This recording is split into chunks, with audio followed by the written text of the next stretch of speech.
A-level chemistry is known to be one of the hardest A-levels there is, if not the hardest. People seem to think the only way to succeed in chemistry is by working for hours and hours.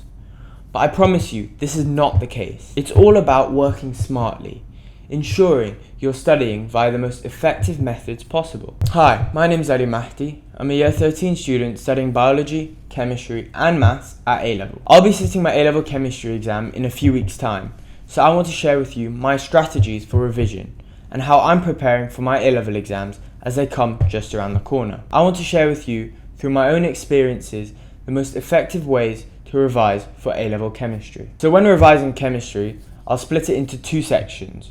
1.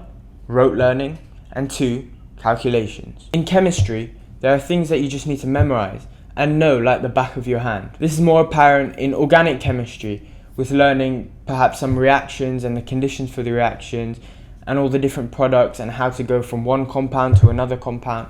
Now this is almost purely memorization. It's also apparent in inorganic chemistry when perhaps learning the colors of various ions and even the inorganic reactions too. When learning these aspects of chemistry, my top tip is to do active recall and spaced repetition. So this means testing yourself with these topics at regular time intervals. For example, doing flashcards every few days to test yourself perhaps on what conditions are needed for a certain reaction, or what you need to react together to produce a certain compound.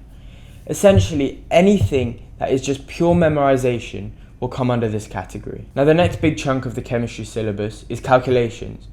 Now there aren't too many in first year of A-levels, but as you move on to second year, there are more and more calculations, and these make up quite a large bulk of marks in the exam. Now when revising calculations in chemistry, it's slightly different to the other parts of chemistry.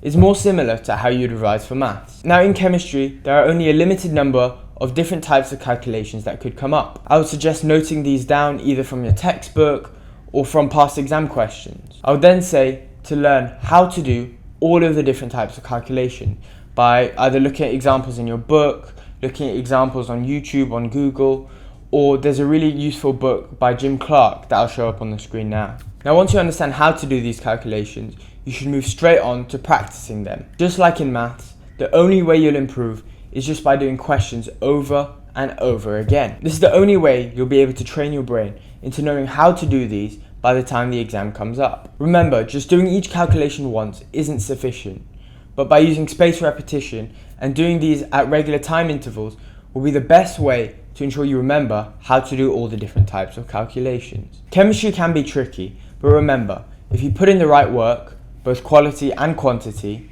you're consistent and have a positive mindset, there's no reason why you cannot smash your exams. I hope you found this video useful. Please do like and subscribe and comment with any questions you may have. Good luck with your revision, and I'll see you soon.